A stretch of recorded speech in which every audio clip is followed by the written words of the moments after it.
puertorriqueños, bienvenidos a una nueva edición de Sálvese quien pueda. Soy el ecólogo Gustavo Adolfo Rodríguez, encantado de estar nuevamente con ustedes en otro domingo espectacular, porque la verdad que los temas que estamos tratando creo que no los están tratando mucho por ahí. Y nosotros pues siempre, como decía aquel dicho de Panasonic, anticipando el futuro, pues esta vez no estamos anticipando el futuro, pero sí queremos hablar del futuro de cositas que pueden pasar aquí en Puerto Rico, porque el tema de hoy es bastante escabroso, porque se trata de vidas humanas y cuando estamos hablando de eso, pues hay que tirar la línea. Mis amigos, como siempre decimos, este programa va todos los domingos a las 9 de la noche a través del Facebook, de la página del fanpage de Facebook, SQP, Sálvese quien pueda. Recuerden que estamos también a través de Twitter y a través de Instagram en @salvecpr. Y por supuesto tenemos un total de 15 plataformas para cubrir todos los programas que hemos hecho desde hace 800 años, casi literalmente. Están en estas plataformas y están también en la página de SQP, Sálvese quien pueda, porque como ustedes saben, hicimos una migración de Radio Isla cuando empezó el COVID aquí a Facebook y nos hemos quedado en Facebook porque la verdad que lo digital es lo que está definitivamente en la onda y por ahí es que va el asunto para el futuro, hablando de situaciones de futuro, ¿no? Y como bien decimos, pues estamos a su orden, estamos listos para un nuevo programa y esta vez con un tópico, pues como dije, bastante delicado porque se trata de vidas humanas. Hoy, mis amigos, vamos a tratar un tema que, como ustedes saben, está haciendo noticia, pero yo quiero tratar de estirar el chicle un poquito más de lo que lo han estirado quizá en las coberturas mediáticas sobre lo que pasó en este edificio de Champlain Towers en Seaside, en Miami. Y por supuesto, como es un tema delicado y estamos hablando básicamente de infraestructura, pues uno tiene que traer aquí lo mejor que se puede conseguir. Y lo mejor que se puede conseguir se llama el ingeniero estructural José Pepe Izquierdo Encarnación. Don José ha ejercido como ingeniero durante los pasados 30 años. Tiene un bachillerato y maestría en Ingeniería Civil en la Universidad de Puerto Rico y fue presidente del Colegio de Ingenieros y Agrimensores de Puerto Rico. José fue galardonado con el Premio de Ingeniero Distinguido de San Juan en el año 1992 e Ingeniero Civil Distinguido de Puerto Rico en el año 2002. También ha trabajado en el ámbito internacional de ingeniería, logrando ser presidente del 2003 al 2004 del American Concrete Institute International. En la Cámara de Comercio, don José Izquierdo ha servido por varios años en la Junta de Directores y también fungió como su presidente.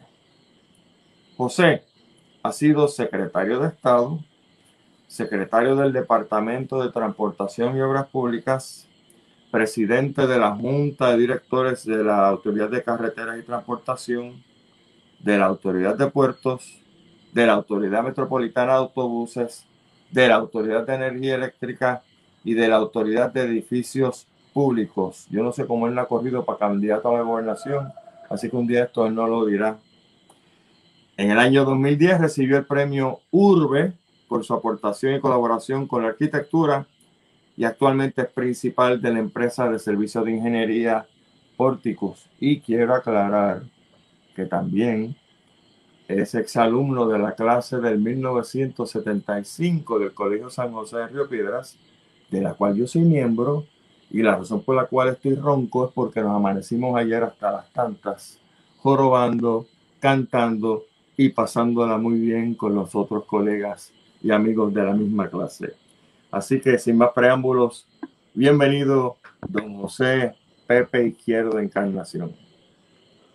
Buenas noches, Gustavo, y buenas noches a toda la audiencia que tienes de domingo en domingo. Qué bueno tenerte por aquí. Y qué bueno que sobreviviste anoche. Bueno, todavía me duele todo.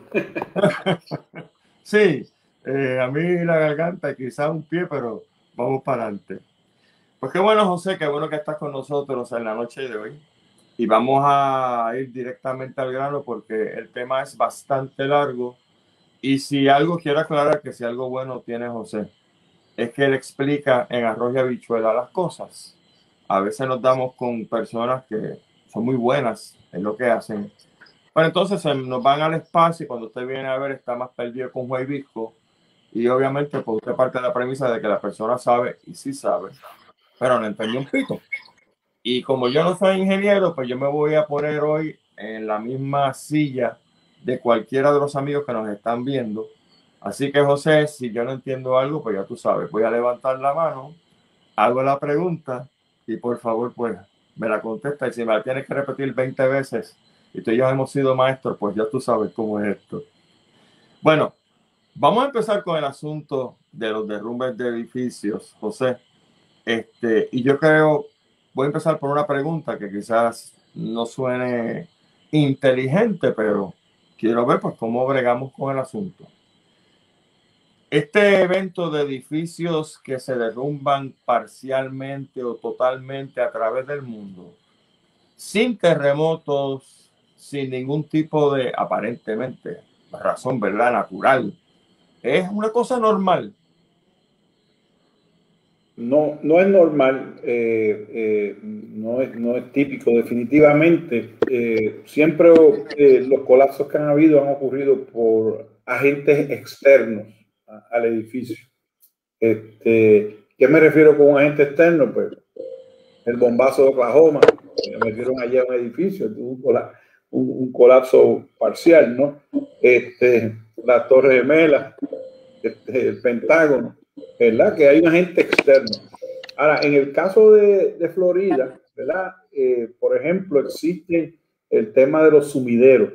En inglés continental se conoce como sinkholes, ¿verdad? Que se abre en la península de la Florida.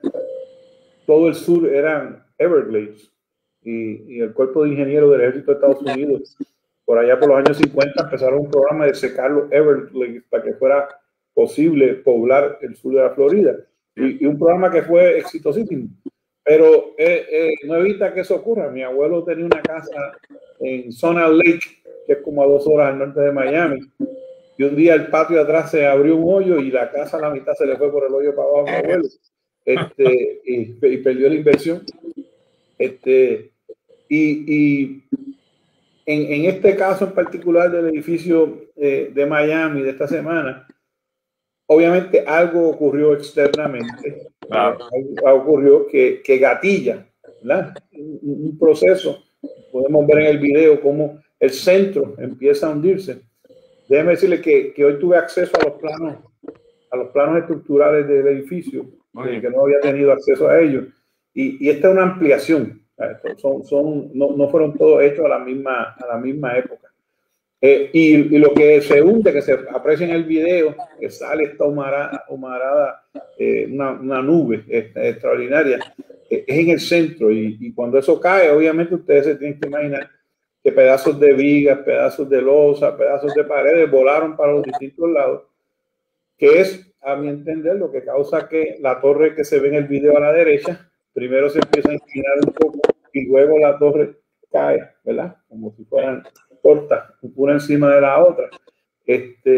Me han preguntado por qué la de la izquierda no le pasó eso. Si observan las fotos que se ven del edificio, en ese lado, la torre de la izquierda, que era la original, tiene paredes que son típicas de donde están los elevadores, escaleras, etcétera. Obviamente tiene que haber protegido muchísimo la estructura. Así que en este caso en particular, desde que vi el video del colapso, pues me parece que hay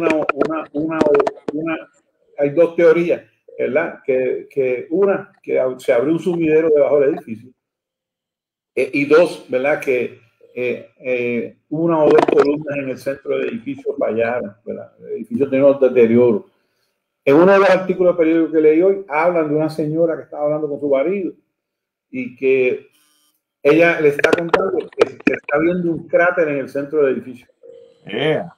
Y que en eso pues se cortó la comunicación, ¿verdad? Y es una de las personas desaparecidas al momento. Así que, porque tiene que haber habido un agente externo, ¿verdad? También hoy vi publicado que esto lo discutí con la meteoróloga Ada Monzón, ¿verdad? En Florida, los pasados 25 años, ha sufrido ataques de unos huracanes inmensos, ¿verdad? Quizás el más famoso fue el huracán Andrew, ¿verdad? Que devastó la Florida y que mejoró los códigos tremendamente, porque como decía mi abuela, que en paz descanse, ahí las casas son de cartón, era lo que decía. Porque esto es importante. Estos edificios están construidos en la orilla de una playa de una isleta, ¿verdad? Paralela a la costa de Florida. Obviamente, la mayoría de los que estamos aquí vimos de cerca el huracán María en acción y sabemos que cuando eso sopla con viento, ¿verdad? La lluvia va horizontal. Ese viento igualmente empuja hidráulicamente debajo de la arena, las olas suben, empuja de la arena, y han habido muchos eventos de esta naturaleza, ¿verdad? Y uno de los ingenieros hoy también que entrevistaron hablaba de esa teoría, que es lo que puede haber producido ese sinkhole, ¿verdad? De que con la presión llegó un tiempo, se va creando unos canales, una infiltración debajo de esas arenas, ¿verdad? Y llegó el momento que dijo, hasta aquí llegué, y puede haber causado eso. Así que son múltiples factores, han surgido muchas teorías, que si estaban arreglando unos equipos en el techo, y a lo mejor eso fue lo que se cayó. Miren, lo que pesa un edificio de 8 pisos de alto, que tenga 4 o 5 máquinas más de aire acondicionado en el techo, no va a causar un colapso del edificio. Que los balcones tengan corrosión, tampoco eso causa el colapso del edificio. Eso crea un problema en los balcones, ¿verdad? Y aquí en Puerto Rico hay firmas importantes de reparación que han ido corrigiendo los balcones de los apartamentos en Isla Verde, etc. Pero la pregunta que todo el mundo me llamaba, el WhatsApp mío se estaba explotando el viernes, ¿no? Mi edificio se va a caer, ¿verdad? Y lo que he repetido múltiples veces es que la construcción en Puerto Rico es diferente en los edificios de apartamentos que lo que es en el sur de la Florida. ¿Y por qué es tan diferente? Todo el mundo que ha visitado un apartamento, un edificio de apartamento, o vive en uno de ellos, a ver que los apartamentos tienen paredes de concreto y las losas de concreto están de pared a pared. En el caso de estos edificios de la Florida, son lo que se llama el concepto de losas planas, flat plates en inglés, que tengo la torta de concreto y tengo una columna. Y entre la torta de concreto y la columna no hay vigas, sino simplemente está ahí. ¿Qué sucede? Este sistema no tiene demasiada rigidez. Si hay algún problema que el edificio se mueve, lo que va a ocurrir es que la columna atraviesa la losa de piso y ahí es que viene el colapso, ¿no? Y hay fotos disponibles ya en internet donde hay retratos de este condominio donde vemos que la columna atravesó las losas, que corrobora esa teoría, y por eso es que cae tan limpio, ¿verdad? En términos estructurales, ¿verdad? Que cae como tortas, y están las fotos, ¿verdad? Particularmente en el lado de la derecha, donde están las losas una encima de la otra, ¿verdad? Aquí en Puerto Rico ese tipo de edificios se prohibió desde 1987, ¿verdad? Se usó en algunos casos de edificios de oficinas, pero la gran diferencia es que Puerto Rico está sujeto a terremotos, ¿verdad? Yo ya el año pasado vimos se parece, estamos en Puerto Rico en Jumanji mode, aquí está pasando de todo, de todo. ¿Y qué quiere decir que porque eso es bueno para en términos de los edificios que tenemos en Puerto Rico? Es que los edificios tienen que ser más fuertes porque tienen que tener la capacidad de resistir un terremoto. En Florida no hay terremotos en el área de Miami, por lo tanto no se diseña contra terremotos. Los edificios para terremotos pues tienen vigas, tienen paredes, ese tipo de cosas, ¿verdad? Lo cual los hace más redundantes, los hace más fuertes, lo cual los aleja más de la posibilidad de un fallo súbito, otra vez, a menos que hubiera un agente externo, ¿verdad? Así que en ese sentido, pues Esa es una gran diferencia entre la construcción de nosotros y la construcción del sur de la Florida. Si te entiendo bien, señalaste al principio que la parte que se derrumbó fue la extensión del edificio original, ¿es correcto? Eso es correcto. Esa extensión se tiene que certificar, me imagino, como el resto del edificio original. Eso es correcto, eso es correcto. Hay que pasar por el proceso, por el proceso de plano y todo ese tipo de cosas. Pero yo cuando vi las primeras imágenes decía, pero ¿cómo partió tan limpio? ¿Verdad? Cuando se rompió la parte del centro, cae la otra y el edificio a la izquierda, ¿verdad? Estaba parado ahí como si hubieran cortado con una cuchilla, ¿verdad? Y es porque es producto de una ampliación. No vemos tanta varilla en ese lado, ¿verdad? De conexión al edificio. Así que tiene que haber habido juntas de construcción, lo que se llama juntas de construcción, ¿verdad? A veces vamos caminando por un pasillo, en un tribunal aquí o en un condominio, y en el piso vemos como una vara de estas de aluminio. Entonces, porque ahí hay una junta. El diseñador partió el edificio en pedazos, ¿verdad? Para poderlo controlar mejor su comportamiento. En este caso, como son construidos en épocas diferentes, pues típicamente hay una junta de construcción entre el edificio y de uno y otro. Aquí veo una situación de lo más interesante, José, y es la parte económica. Obviamente, en esta sociedad que nosotros vivimos, las demandas están a trocha y moche.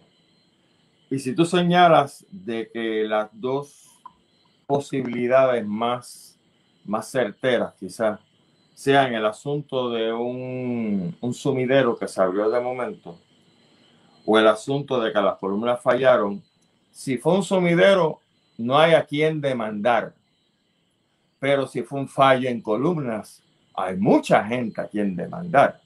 ¿Ves por dónde va el asunto? De acuerdo. Y te tengo que hacer un comentario, ¿verdad? Está circulando muchísimo por ahí el reporte de los ingenieros que habían hecho la evaluación.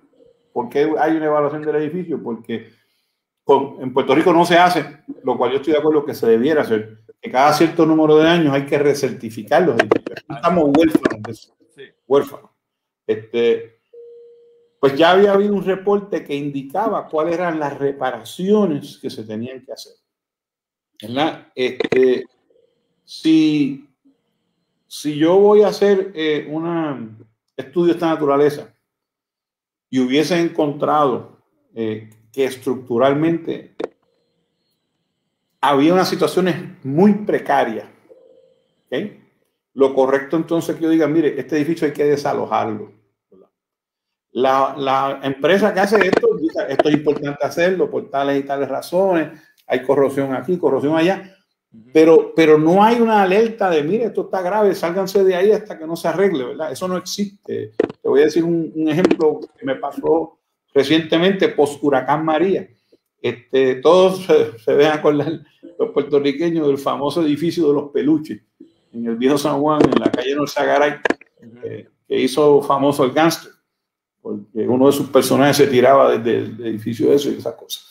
Pues ese edificio, el municipio de San Juan lo adquirió como un estorbo público y lo envió a demoler. Cuando está en el proceso de demolerlo, se dan cuenta que el edificio de al lado no tenía pared, sino porque el edificio del peluche lo habían construido primero, y como es en San Juan, que son un edificio pegado con otro, el edificio adicional lo construyeron sin pared porque la pared la tenía el edificio. Claro. Así que el municipio no pudo demoler la pared. Tienen que haber visto por muchos años unas vigas de acero apuntalando esa pared de allí. Todo el mundo que se ha dado, no voy a darle un anuncio al negocio de la esquina, que a la gente le encanta, ¿verdad? Ir a hacer palo allí. Pues teníamos que ver las vigas esas de acero. ¿Qué sucede? Cuando viene el huracán María, en situaciones fiscales del municipio, se protegió el edificio, pero no se comenzó a hacer el proyecto que yo lo diseñé para hacerle una pared permanente a ese edificio. Vino el huracán María, ¿okay? Y los vientos abrieron esa pared en la esquina de arriba y se le metió el huracán dentro de la casa a los residentes, ¿verdad? Cuando se percatan el municipio, los residentes llaman al municipio, etcétera, me llevan a mí Y yo vi la situación y dije, mi recomendación es el desalojo del edificio. Y yo hice un memorando del municipio de San Juan. Mire, ese edificio hay que desalojarlo porque no sabemos, estábamos en plena época de huracanes, ¿verdad? De las posibles consecuencias o no que esto pueda tener, no lo podemos garantizar por lo inestable que está el proceso. Y se mandó a desalojar el edificio. Y por fin los residentes se mudaron, recientemente se terminaron las reparaciones. Y por eso, siendo estos ingenieros, que es una empresa muy seria, no hay en el memo informe, ¿verdad? Que la gente que está, todas las redes sociales están en el internet, ¿verdad? No, había un informe que habían balcones corroídos, fenómeno, pero nada de eso tiene que ver con un colapso súbito. Es mi punto. Y si la precariedad hubiera sido de tal punto, era responsabilidad de esos ingenieros decir, mire, lo siento, sí, hasta que esto no lo reparen, hay que desalojar. Eso no existe en ese informe, lo cual me reafirma a mí que tiene que haber habido un agente externo, ¿verdad? Que produce que esto ocurra, ¿verdad? Porque aclaró el ingeniero, mire, el edificio nosotros no lo habíamos empezado a reparar. Además, yo no soy contratista, yo no reparo. Nosotros hicimos los planos y las recomendaciones de reparación que se iban a hacer por un tercero, ¿no? Por una empresa de construcción como tal, según aclararon en la prensa en el día de ayer. Así que es consistente todo eso, ¿verdad? Porque a mí yo decía, pero ¿cómo si estaban reparando? Estaba precario, hay gente durmiendo ahí, ¿sabes? ¿Cómo no lo sacaron? Y el informe de ellos no habla de ese tema, no habla de ese tema. Establecen estimado de costo, todo ese tipo de cosas, pero no hablan de eso. La parte que me chocó como no lego en el asunto de la ingeniería es cuando leí que efectivamente los edificios, me imagino que es en el estado de la Florida solamente, caen. Y decía, oye, por las cosas como están, con huracanes a troche y moche, y el cambio climático, y el mar avanzando hacia el interior de la Tierra, 40 años no es demasiado de tiempo para inspeccionar edificios que precisamente están al lado del mar. ¿Cómo lo ves, José? Bueno, en teoría nosotros diseñamos las edificaciones para 50 años. Ese es el estándar, ¿verdad?, que se hace. Okay. En Estados Unidos, contrario aquí, hay mucha conciencia también por maltrato de landlords, dueños de edificios, etcétera, a los inquilinos, donde por no dar mantenimiento se deterioraban las conexiones eléctricas. Todo viene mucho de la industria del alquiler, ¿no? O plomería. Cada rato vemos una película de estas donde salen una gente clase media baja viviendo en un sitio y hay ratones y ese tipo de cosas, ¿verdad? Pues esto produce en Estados Unidos, ¿verdad? Una serie de incorporaciones a los códigos para proteger, ¿verdad?, a los inquilinos. Claro, en este caso son dueños de apartamentos, ¿verdad? No eran apartamentos de alquiler como tal, pero que es muy sana, ¿verdad? Y no es un issue de estructura. En este caso, o sea, eso de los 40 años no es un issue de estructura. Por eso es que el informe de ingeniería cubre, mira, tales motores están deficientes, hay que reemplazar. La tubería de tal cosa, ya eso no se usa, el código no lo permite, esas tuberías hay que reemplazar. El motor del elevador, o sea, una serie de cosas para que sean vivibles. Vuelvo y subrayo, en Puerto Rico no existe una norma como esa y debe implementarse una norma como esa, porque es muy importante. Nosotros tenemos, y es una de las preocupaciones del Colegio de Ingenieros Agrimensores de Puerto Rico, que obviamente es más desde el lado sísmico, pero es un tema general, ¿verdad? Gran parte de los hospitales más importantes de centro médico tienen 60 años de edad. Sí. Irán Bison, Coliseo Roberto Clemente, tienen 60 años de edad. Los ballrooms, sitios donde se congrega mucha gente, ballroom del Caribe Hilton, ballroom del Hotel San Juan, tienen 60 años. Centro de Bellas Artes, que para los que son como yo antes de Menudo, esa era la sala moderna de festivales. El Centro de Bellas Artes tiene 60 años ya casi. O sea, y entonces por eso es que es importante este concepto de las recertificaciones, ¿verdad? Particularmente hospitales, escuelas, que ahora a la fuerza, ¿verdad?, estamos tratando lo de las escuelas, ¿verdad? Por el riesgo que surgió por los terremotos, pero debe ser algo que sea cíclico, obligatorio, mandatorio, ¿verdad?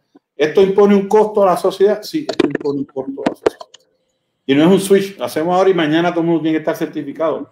Todas estas leyes tienen unos procesos de grandfather, no me recuerdo cómo se dice en español, donde paulatinamente, o sea, se le dan unos tiempos razonables a los dueños para entrar en ese proceso de evaluación y certificación. Pero como sociedad, si nosotros establecemos un periodo de 5 años de evaluación y 15 años adicionales para hacer todas las mejoras, pues como sociedad podemos decir que de aquí a 20 años vamos a tener un país más resiliente, un país más, menos vulnerable, que es la gran importancia, ¿verdad? Menos vulnerable a eventos ciclónicos, eventos de terremotos, a la seguridad de la gente, ¿verdad?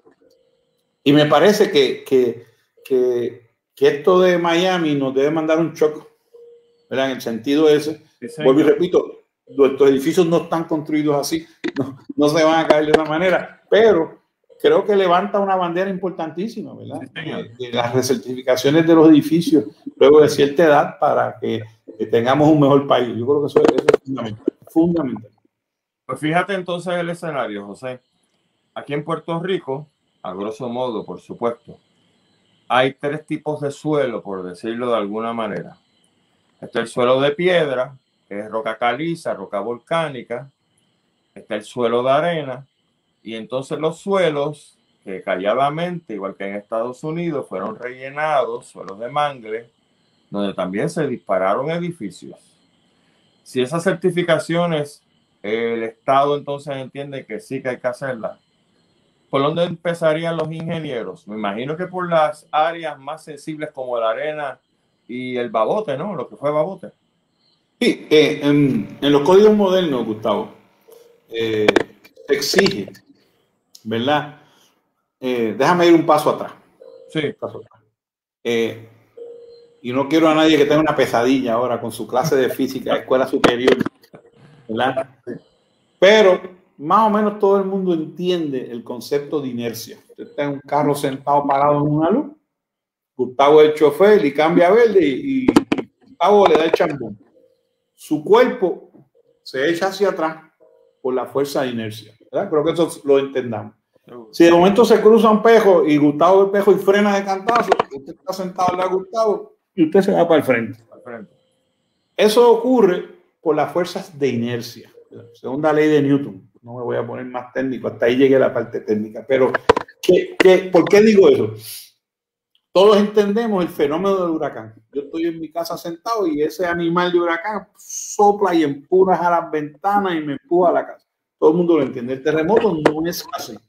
Nadie viene y empuja a nadie, sino que el terreno se mueve y su casa, el edificio donde usted está, de apartamento, de oficina, sufre de inercia. El mismo efecto que usted cuando el carro aceleró, frenó, hace esto. Pues, ¿qué pasa? Al venir el terremoto, que la tierra se mueve así cíclicamente, pues, ¿qué intenta hacer su edificio?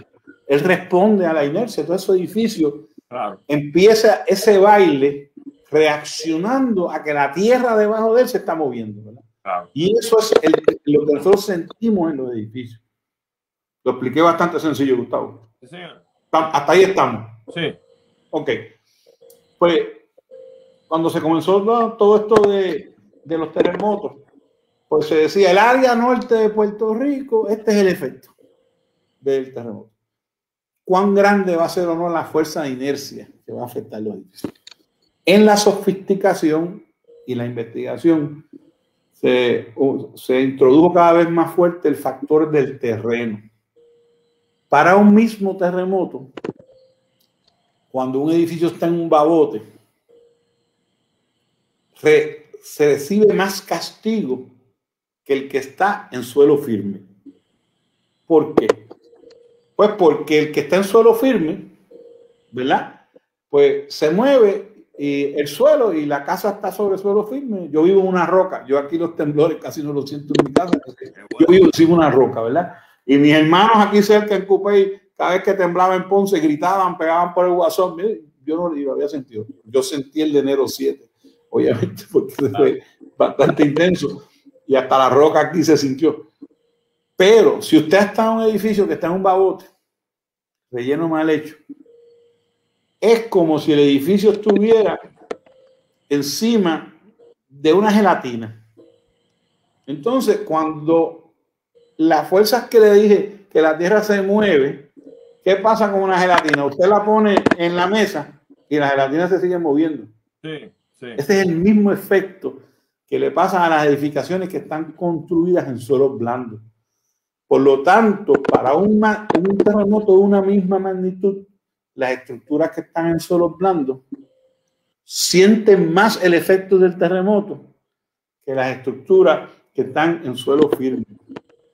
Las de arena tienen otros problemas, los hablamos ya mismo. Pero para acabar este concepto, el código hoy requiere, hoy en día, que hay que hacer un estudio de aceleración del terreno donde usted va a construir. En el caso de lo que estábamos hablando, Gustavo, de hacer un proceso de recertificación, habría que estudiar la aceleración del terreno de ese edificio que estamos tratando de certificar. ¿Ok? Para ver cuán susceptible va a ser ese terreno donde está el edificio que yo estoy evaluando a ese baile, a ese efecto, ¿verdad? Por ser un suelo más blando o ser un suelo más rígido, estable. Así que eso entraría a consideración en los procesos que los ingenieros tendrían que certificar. Saqué aparte las arenas. ¿Cuál es el asunto? El tema de las arenas, particularmente las arenas limpias. Si las arenas tienen arcilla, no son tan susceptibles, pero si tengo arenas limpias, en Puerto Rico hay unas áreas que tienen arenas limpias. Cuando viene el terreno, obviamente usted sabe que a través de la arena el agua pasa fácilmente. Claro, yo creo que todos entendemos ese concepto, que en una arena fina el agua pasa muy cómodamente. Volvemos al terremoto. La tierra se agita y vibra. ¿Qué pasa? Hay un agua, eso está lleno, está saturado de agua, esa arena. Y cuando esas aguas se mueven y tratan de moverse a la misma vez que la arena, no se mueven igual y pueden crear una presión diferente a lo que es la arena. Y pueden hacer que las estructuras floten. Si la estructura flota como un barco, ¿qué va a pasar cuando deje de moverse? A lo mejor queda virada para aquí, queda virada para allá, queda virada para el frente, queda virada para atrás. Los que son como yo antes de Menudo se podrán acordar de Jim de la Selva. Los que son más o menos de Menudo se pueden acordar de Indiana Jones. Y quizás, bueno, hay unos remakes de Indiana Jones que entonces hay más gente que entiende el concepto. Y siempre aparece que en algún momento Indiana Jones o Jim de la Selva caía en un área de arena que se empezaba a hundir solo. La arena movediza, ¿verdad? Que llamaban en esa película, ¿verdad? Ese es el mismo efecto que les pasa a los edificios en arenas limpias cuando hay un terremoto. ¿Cuál es la solución de eso? Y el edificio de Miami estaba construido así. Es que el edificio está construido sobre pilotes. ¿Qué son pilotes? Todo el mundo que ha visto una construcción por ahí, un campo, una urbanización, sabe que donde hay una columna, cuando está en el terreno, le hacen como un cuadrado, un rectángulo de concreto, que la columna la ponen encima, ¿verdad? Para aguantar el edificio. O la pared, le hacen también un rectángulo de concreto y después ponen la pared encima, ¿verdad? Y eso es lo que transfiere el peso del edificio al terreno. Cuando el terreno es de mala calidad, lo que hacen entonces es clavar unos clavos en el terreno y los llevan a una profundidad donde haya un terreno de buena calidad. Y esos son los pilotes. Y vienen pilotes de acero, pilotes de concreto, pilotes de madera. Todo eso Ocean Park por aquí en Puerto Rico, todo eso ahí está hecho en pilotes de madera. Que son muy buenos, son muy buenos. Y la madera mientras está debajo del agua no se pudre, así que tampoco llevan ahí 80 años, no ha pasado. Así que esa es la técnica de hacerlo. Estos edificios estaban en piloto, el de Miami, ¿verdad? Por lo tanto, no había sufrido. Eso, antes que volvamos al tema, me recuerda que hay unos informes que toda esa costa se está hundiendo hace 20 años y la están monitoreando, etc. Eso es correcto, pero es 1.5 milímetros al año, lo que dice el informe. Pero lo importante es que si yo tengo en mi casa se hunde toda 1 milímetro. En Ciudad de México es 1 centímetro por mes, ¿sabes? Imagínate. Eso es otra escala. Pero eso es tema de otro día, la Ciudad de México y su construcción. Si toda mi casa se hunde, mi edificio no sufre, mi casa no sufre. El problema es si yo tengo mi casa y tienen que haber tenido algún amigo, tío, primo, que la casa se le empezó a hundir por una esquina. Cuando eso pasa, se empieza a hundir por una esquina, empiezan a aparecer grietas en toda la casa porque no todo se está moviendo a la misma vez para el mismo lado y entonces pues, la casa, la estructura sufre, ¿verdad? Correcto. Sufre. Así que ese no es el caso de Miami. Pero Gustavo, estás en lo correcto. Para hacer una recertificación en esos terrenos blandos, anegados, en esa arena, va a requerirse hacer unos estudios de aceleración para poder volver a recertificarlo, ¿verdad? Para hacer las fortificaciones que hagan falta, para saber si es verdad que se puede recertificar el edificio, ¿verdad? Porque eso también quedaría como una duda. Y esa es precisamente, José, una de las razones por la cual te traje como invitado. Porque como ustedes saben, el asunto del cambio climático y el deshielo en diferentes partes del mundo está provocando, alegadamente, de que los niveles del mar suban. Una subida del nivel del mar es que la ola ya no rompe donde rompe ahora, sino que rompe un poco más arriba. Así se va moviendo. ¿Y qué sucede, José? Como lo veo, es que obviamente nos olvidamos de que el mar no es solamente lo que estamos viendo que la ola rompe, sino que hay una cuña que se mete debajo de la arena y que mientras más arriba rompe el mar, también la cuña acelera.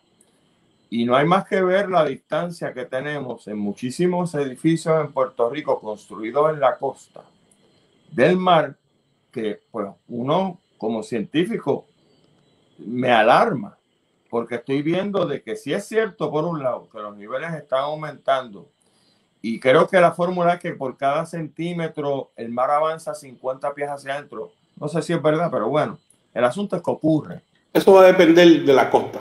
Eso es cierto. Y el tipo de arena también, me imagino. Pero entonces, José, ¿qué vamos a hacer? Porque esto no va para atrás. Y la gente sigue invirtiendo dinero en comprar apartamentos en la costa, porque a todo el mundo le gusta la chulería de abrir su balcón. Ay, estoy viendo el mar, mira qué sabroso, y las muchachas pasando, y qué sé yo en bikini. Óigame, pero eso allá abajo, ¿cómo está? ¿Qué piensas de eso, José? ¿Cuáles son tus eso tiene, antes de ir al tema global, sí, me gustaría discutir ese tema en tema local, sí, en una perspectiva. Otra vez, porque entendemos los efectos de María, algo que la generación ahora todo el mundo sabe de María, ¿verdad? Ya 20 años, pues ya los jóvenes no se acuerdan que es María o no lo vivieron. Pero, ¿por qué traigo eso? Porque dependiendo por dónde entra y por dónde salga el huracán. Si el huracán se estaciona, y tienen que acordarse en la península de Yucatán, México, hace 8 o 9 años, yo creo que ya casi hasta 10 años, se estacionó un huracán en la costa de la península de Yucatán, se estacionó, estuvo 48 horas sentado en el mismo sitio. ¿Okay? ¿Y por qué digo eso? Todo el mundo sabe que María cambió un montón de costas en Puerto Rico. O sea, porque esa es la realidad. Hay un impacto porque viene el viento, y eso lo hablamos ahorita ya en el caso de Florida, ¿verdad? Que tiene un efecto. Y perdí playa. Y entonces a lo mejor se creó una duna, porque el huracán es una fuerza que va dando vueltas y va a afectar todo eso. Entonces, miren el caso terrible de aquí en Isla Verde y en Punta Las Marías, donde ya no hay playa. Eso era un área que se caminaba antes. Había playa a 50 pies más allá.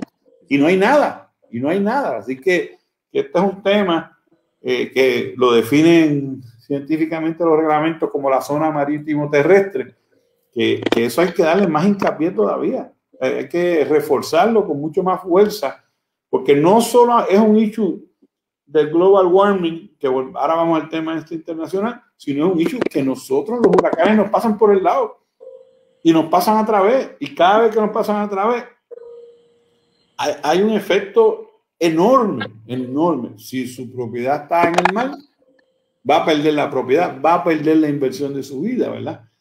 Así que es muy importante. Hubo unos cambios dramáticos en las costas de Puerto Rico, no solo en las que le dio de frente allá abajo en Naguao, Humacao. Yo vi unos daños, unas cosas terribles. Yabucoa. En Yabucoa yo inspeccioné cientos de edificios haciéndole servicio a una compañía de seguro. Pero cuando se fue por fin el huracán, en su proceso de girado cogió la costa oeste de Puerto Rico y le cambió la forma. Y ahí que vemos edificios que se partieron, porque antes tenían playa enfrente y pasó el huracán y ya no tenían playa. Es más, un pedazo del edificio estaba dentro del mar, ¿verdad? Y eso es que tenemos que entender que es una realidad. Eso no es un mito, es una realidad. Ustedes pueden querer negar o no el cambio climático, ¿verdad? Yo no vengo aquí a convencer a nadie, pero yo espero que lo del huracán María lo entiendan, porque lo vivimos en carne propia, ¿verdad? De esos efectos. En cuanto al global warming, ¿verdad? La naturaleza es generosa y todo es reversible, pero si no están habiendo acciones, vemos en el liderato mundial que este tema mucha gente lo toma como a la ligera, como que no es cierto, como que es un cuco, lo están metiendo miedo. La realidad es otra. La realidad es otra, ¿verdad? Yo desde mi punto de vista, ingenieros, no somos tan científicos como Gustavo, pero los ingenieros basamos nuestra vida en la ciencia, ¿verdad? En nuestra ejecución de lo que hacemos. Eso va a seguir empeorándose. Eso no hay freno, ¿verdad? Y entonces el gobierno tiene que hacer un esfuerzo enorme. Mira, yo quiero que la gente entienda, Puerto Rico, gracias al gobernador Rex Togwell, y eso es historia antigua y medieval para la mayoría de la audiencia que está aquí. Estamos hablando de la década de los 40. Fue un gran visionario en cómo hacer un gobierno que funcionara. Y adscrito a la oficina del gobernador estaba lo que llamaban en aquella época el negociado de presupuesto, porque alguien tenía que controlar dónde iban los chavos y para dónde venían. Pero el otro lado, adscrito a la oficina del gobernador, era la junta de planes, no de planificación, de planes. Todo lo que se hiciera en el país, cada centavo que se hiciera, respondía a unos planes, ¿okay?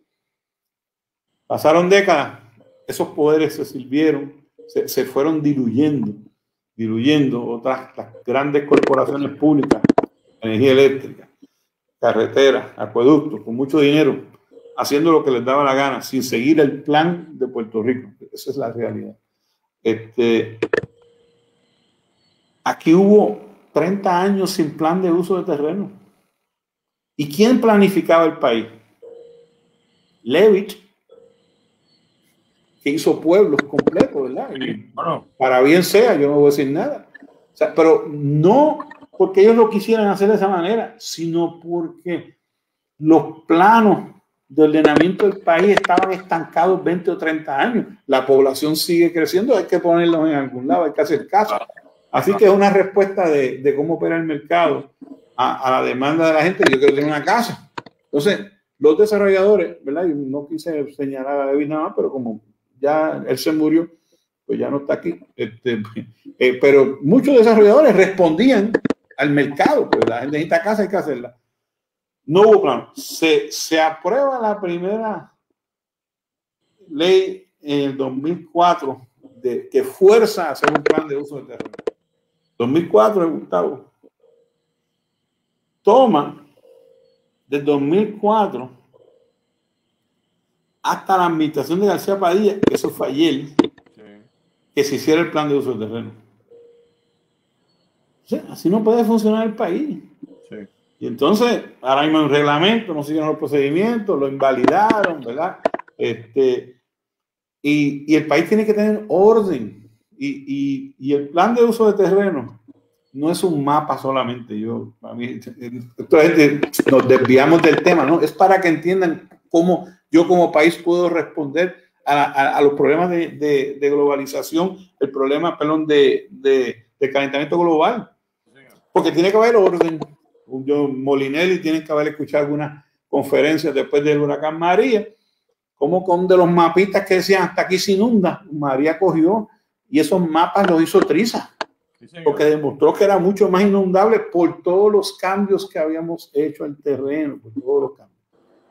Entonces, si nosotros tenemos un plan de uso que está integrado el desarrollo económico, está integrado el desarrollo de vivienda, está integrado el orden de desarrollo del país, pues entonces vamos a controlar las costas y vamos a controlar las cuencas. Yo no sé cuánta gente está consciente que bajo el huracán María pudieron haber muerto 40, 60 mil personas en Oaxaca por los daños que hubo a la represa. ¿Y por qué se iban a morir? Porque si la represa se hubiera abierto, quedaban inundados todos. Así mismo. Al norte de la represa Carraízo, ¿cuánta gente vive? En zonas inundables. Decenas de miles de personas. Quiero decirle que inspeccioné la represa de Carraízo. Eso es una mega obra de ingeniería de los años 40 espectacular. Eso no tiene ni un rasguño, así que estén tranquilos. Qué bueno saber. Pero oye, y después de María, después de los terremotos, el cuerpo de ingenieros reinspeccionó todas las represas. Ellos lo hacen muy diligentemente. El cuerpo de ingenieros del Ejército de Estados Unidos, así que tenemos que estar tranquilos. Pero lo que quiero decir eso es que la importancia del orden, ¿verdad? Y para nosotros proteger a los ciudadanos, proteger la familia, con la tristeza, el esfuerzo de mi vida. Me compré una casita y lo compré en un sitio inundable, lo compré en un sitio que el terreno está malo, lo compré demasiado cerca de la costa y los efectos del cambio climático me hacen perder la inversión. Así que me parece un tema, Gustavo, muy importante, muy serio. Así mismo es.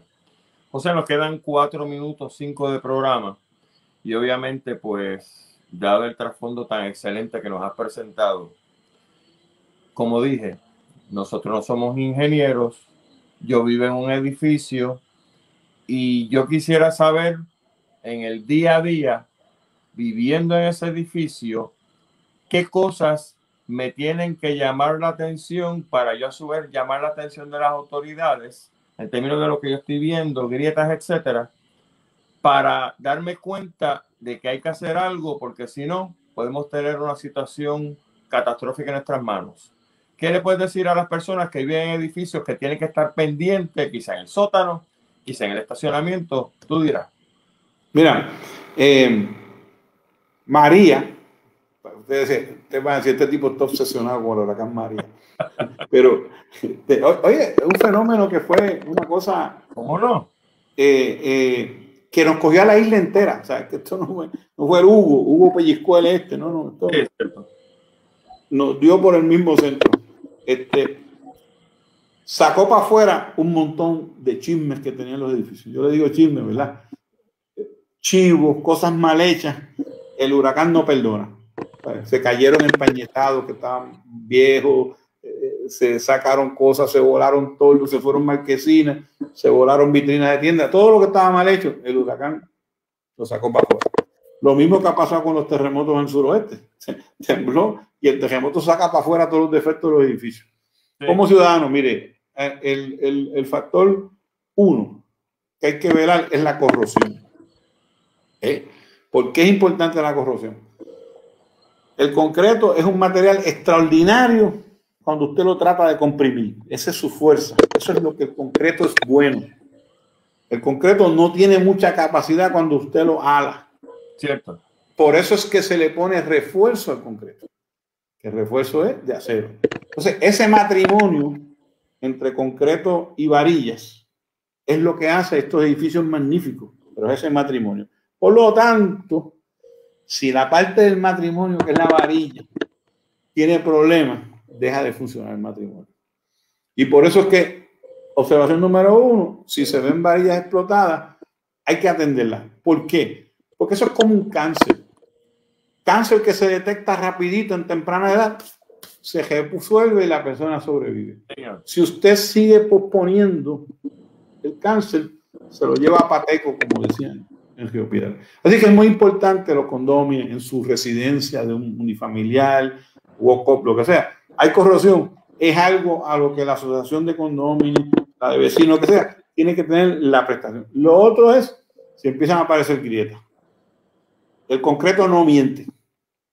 Se lleva ahí 20 años pasando esa pared, nunca ha habido una grieta. De momento viene una grieta, eso hay que investigar.